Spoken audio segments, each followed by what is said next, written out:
Sa pagkakataon ito, pag-usapan po natin ito pong impeachment proceedings na isinagawa po o pinagpatuloy dyan po sa Kamara. Ito pong impeachment laban kay Vice President Sara Duterte. Minarapat po natin kunin ang panig po ng isa pong constitutional expert sa katauhan po ng dating National President po ng Integrated Bar of the Philippines, si Attorney Domingo Cayosa. Magandang umaga po, Attorney Cayosa. Welcome po muli sa DWIZ Channel 23, Drew Nasino po at Judith Estrada Larino. Attorney. Good morning, Attorney. Good morning, Drew. Good morning, Judith. At magandang umaga po sa ating mga kababayan. Po, salamat po, Attorney Cayosa, sa pagiging suki po ng himpilang ito at ng programa pong Pasada Balita.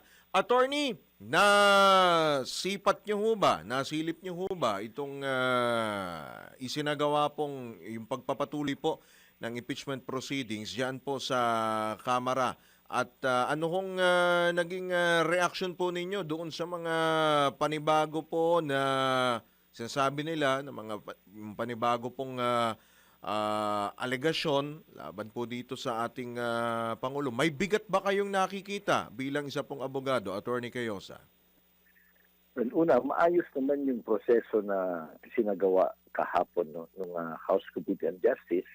Pangalawa, ay mabuti naman na hindi nag-issue ang TRO sapagkat yung impeachment proceedings, yan ako naman ay napapaloob dun sa article ng ating Constitution tungkol sa accountability of public officials at saka transparency, yung pananagutan nila kung sakasakaling nagkamali o nagkasala o nag-abuso. So, yun ko yung konteksto ng lahat na ito. So, mabuti na magkaalaman ano ba talaga ang totoo, ano bang ebidensya, at sino bang may sala kung meron man. So, yung tungkol naman dun sa mga testimonya, kasi marami silang sinugpina eh. Yes. Nakakatulong yun sapagkat yung mga sinugpina naman nila, halimbawa yung NBI, hindi lang naman yung tao, yung buong opisina, kumbaga, ang gumawa ng kanilang trabaho sa pagsusuri ng mga pirma dun sa mga sinasabing peking resibo. Nandun na rin yung ating National Statistics Office para sabihin meron bang mga ganitong tao. Nandun na rin yung COA. Kasi palaging sinasabi na wala namang anomalya kasi yung COA wala namang sinasabi. Yung COA na mismo nagsasabi may problema tayo dito. So maganda, hindi lamang si Madriaga, yung private person ng tinawag, kundi yung mga heads o kaya yung mga responsible officials ng mga ahensya ng gobyerno na dapat lang at trabaho nilang busisihin itong mga ganitong pangyayari. So, mabuti yun. Pero ang bombshell talaga, kasi yung mga Meridius Piatos, yung mga napakaraming resibo, isa lang pumipirma, o yung wala namang tanganak na taong ganyan, alam na natin yun eh. So it's just needed formal confirmation para naman malinaw sa lahat o sa atin na ito hindi gawa-gawa lang ng mga politiko, mga congressman. So, andyan na. Pero ang pinakamabigat, siyempre, dahil insider siya eh. Actually, yun na nga po eh. Oo, yung kay Madriaga. So, sa aming mga abogado, the cases we handle, civil man yan, admin, ethics, o kaya criminal, nag-iingat tayo dun sa testimonya nung dating kakampi. Kasi yan yung tinatawag na inside information eh. So, kaya kailangan sinusuri natin. So, yun yung bombshell kahapon talaga. At, pero kinakailangan din, at tama din lang na i-clarify ng mga mambabatas kasi makapakawala lang ito eh. Yan. Oo, di ba? Kasi madaling gumawa ng affidavit eh. Tapos after a few months, babalik rin mo ang sarili mo. Ang napansin ko lang dito kay Madriaga, hindi lang o salaysay eh. Meron siyang resibo eh. May mga larawan, may mga merong mga cheque. Yes, may cheque. Merong mga detalye, may mga pangalan, may specific amount. At kung titingnan mo, mahirap sabing hindi totoo yun Kasi nga, paano siya gagawa ng mga larawan, di ba? Ng mga one plus. Ito yung, sana gawin nga ito ng lahat ng mga mambabatas natin, lahat ng public official. Siya, sige, lahat ng aking bank account, yung sinasabi kong pinaglagyan ko dun sa mga perang binigay sa akin, busisihin nyo. Eh, hindi magsisinungaling ang bank account. Kasi namin niya, Yun. naging dami raw siya, attorney, di ba? Oo. So yun, sana sa lalong daling panahon, anyway, nag-wave na siya, titignan nila yun para makita nila. Kasi nga, hindi mo aasahan ang isang kagaya niya na magkaroon ng limpak-limpak na salapi sa kanyang bank account. So Opo. ngayon, since inopen niya yan, at sana gano'n ang gawin ng mga nasasakdal na rin at yung mga iba pang mga nadadawit na personalities. Para sa ganun, maging mas credible yung kanilang sinasabi, either a claim or a denial. So yun ang pagkakaiba dito kay Madriaga. So far, mukhang may resibo siya. Ayun. May prueba siya Opo. maliban dun sa kanyang sinasabi. So, malaki ang pagkakaiba nung impeachment proceedings last year kumpara ngayon. Mas nakikita nyo, yun nga, binanggit nyo na, Kasi taga-loob. may insider info, tapos meron siyang resibo. mga resibo. Pero eto na nga po, Attorney Cayosa, nagpasaklolo po nagpasaklolo muli ang kampo po ni VP Sara sa Korte Suprema, which is, naasahan na ho natin yan, di ho ba? Pero ito ho bang mga nakatenggang petisyon, may bearing ho ba ito sa nagpapatuloy po na impeachment na proceedings? Ano ho ang epekto po nito? At kung meron man, ano-ano po yun, Attorney? So far, wala naman. Dahil siguro yung Supreme Court has also learned its lesson, Drew. Kasi nga, kung maalala ninyo, yung pinatigil ng Supreme Court na hearing sa Senado, na pwede rin sanang lumabas itong mga pinagsasabi ni Madriaga kasi iba ho yung hearing sa probable cause sa mga prosecutors sa Kamara kesa din sa hearing sa impeachment court sa Senado. So, nung pinatigil ng Supreme Court yun, talagang umani ng batikos. Hindi lang sa mga politiko o yung mga partisano o yung media.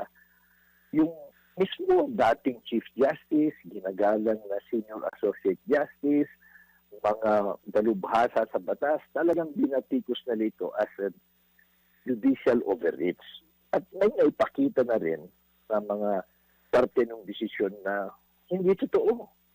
Mali yung mga factual basis. Kaya nga, iba, nung motion for reconsideration, in-adjust ng konti. So, siguro they've learned the lesson. Medyo napahiya ang Supreme Court doon, nabukin, kumbaga, sa batikos ng marami.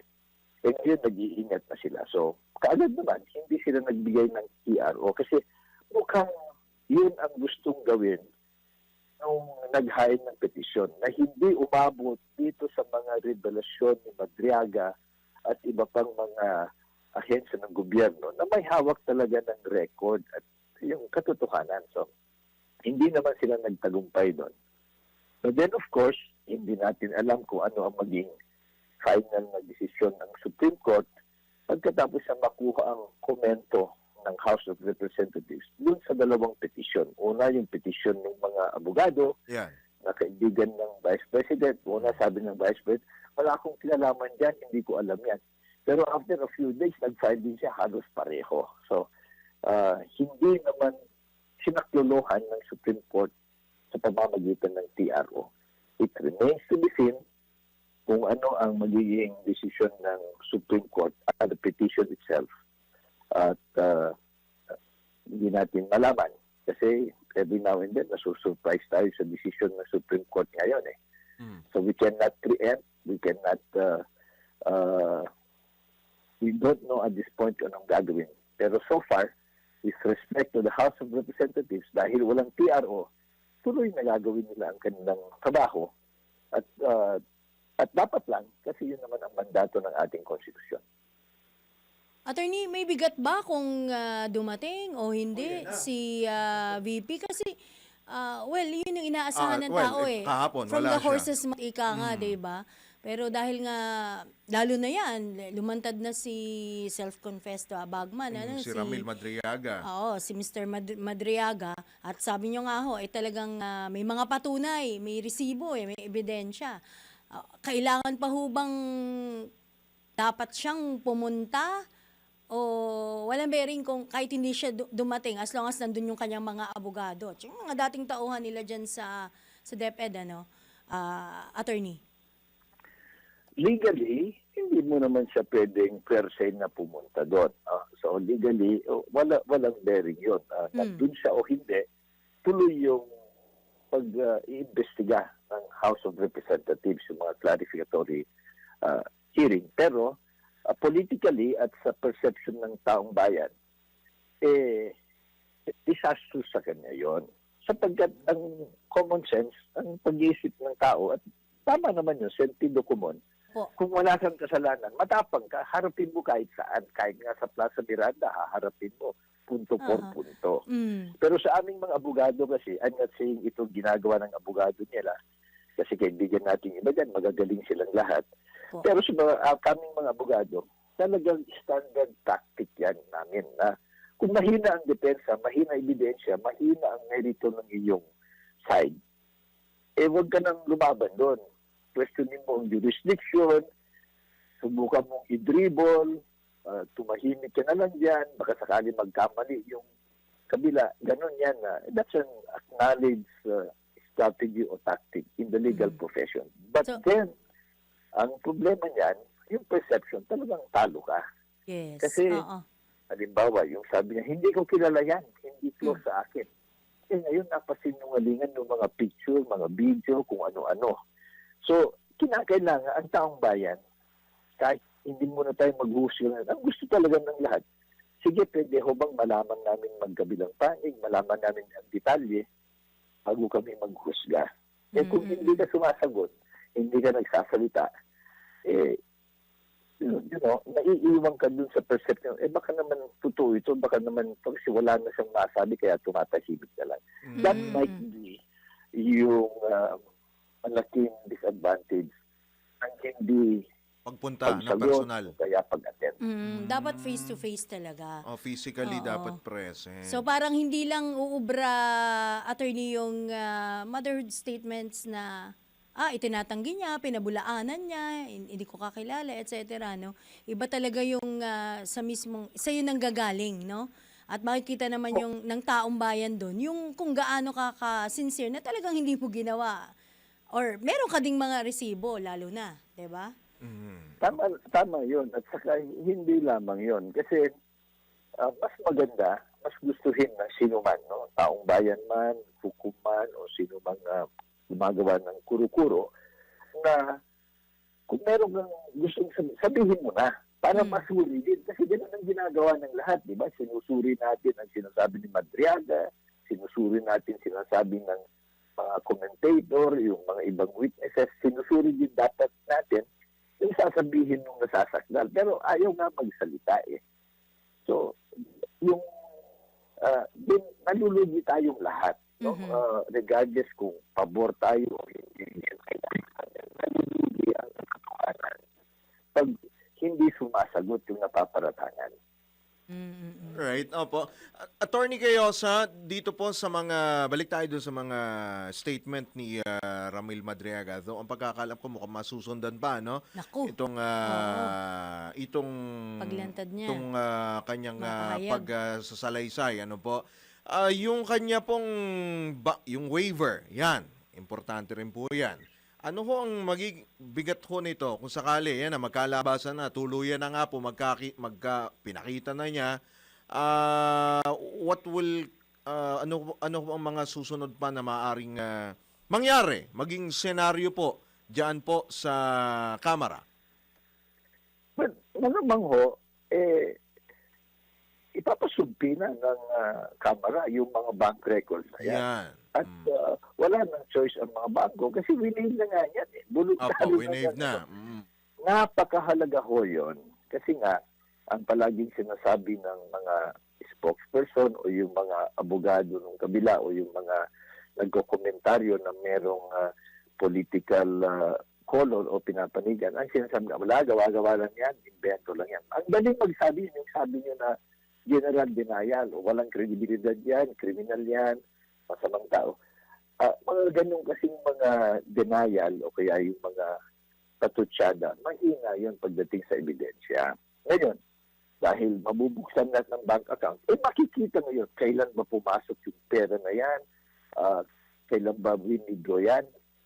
At yung mga fill in the blanks, hindi na, yung dun sa salaysay ni Madriaga, hindi na lang salaysay uli ang nagpupuno eh. Bank records na, Yan. pera na yan. So, kung pag duktong-duktong na yan, talagang mabigat ang dating. Kasi nga, yung bangko, wala namang kakayanan at illegal at hindi naman nila ginagawa yung magduduktor ng bank records eh. Talagang that is never done by the banks. At ito, hindi lang isang bangko, maraming bangko. At maliwanag naman na si Nadiaga, walang kakayanan maglagay ng mga daang-daang milyon sa bank account niya. So it lends credibility at it reinforces in a very big way yung kanyang salaysay. May resibo siya kung makita yung kanyang bank accounts. Opo. At dapat lang siya talaga na bigyan ng matinding security, Attorney Cayosa. Tama. Oo, yung bang siguro maraming nagdadasal para sa kanya o maingat siya kasi galing din siguro sa kanyang background. Alam niya yung kanyang gawain. Mabuti nga, buhay pa siya. Aha. At Bantay sarado dapat. At wag lang siyang ika nga, 'di ba? Kasi alam naman natin usually ilang beses na natin nakita 'yan, 'di ba? Attorney Cayosa, may mga bumabaligtad din. Yung nga binabanggit ni Attorney, diba? kanina, di ba, sa unang bagay ng interview na Basta, baka mga 6 months after, magkaroon ng, pagbaliktad. Attorney Cayosa, ano pang mga dapat nating antabayanan, dapat pa nating abangan dito po sa pagpapatuloy po ng mga ng impeachment proceedings na ito?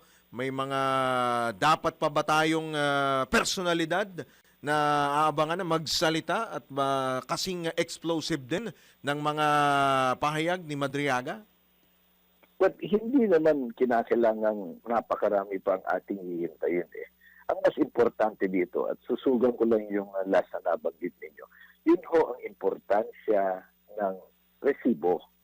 Kahit ito babaliktad o madisgrasya nagsasita, kung nandyan na yung mga bank accounts na open na, makita na, hindi mo na yan ma-erase kahit may mangyari dun sa nagbunyag niyan. That's why importante din na gumulaw ng maaga yung mga prosecutors para ma-secure niya nila ito. Kasi hindi natin alam kung anong mangyayari bukas. Pangalawa, meron pa daw silang mga iimbita na ibang resource person. May pahabol pa. Oo. So, sana hindi naman ito yung hearing proper eh. Hindi naman ito yung ito lang yung clarificatory hearing para masiguro lang ng mga kongresista na itong mga inihain na complaint at yung mga testigo at ebidensya matibay-tibay naman. To be fair to taong bayan para hindi masayang yung ating oras at mga resources. Sumusweldo yung mga congressman dyan diba? Kanilang staff. At to be fair din sa Vice President na lahat ng complaint papatula mo, dapat naman suwiin. Yun ang nangyayari ngayon. So, sana gawin nila ito sa lalong madaling panahon. At hindi na naman ito maantala, madribol-dribol. Bantayan din natin ang Supreme Court. Baka maya-maya bigla naman tayo magulantang. But I hope all of these powers that be have learned their lesson. Ang importante dyan, nandyan kayong media, natututukan nyo, and that's the beauty of the impeachment proceedings lantad sa lahat, unlike yung mga proceedings sa korte na hindi open sa media. So, yun ang isang advantage. Bantaman nyo yung mga roles as media at taong bayan naman, mapanuli tayo.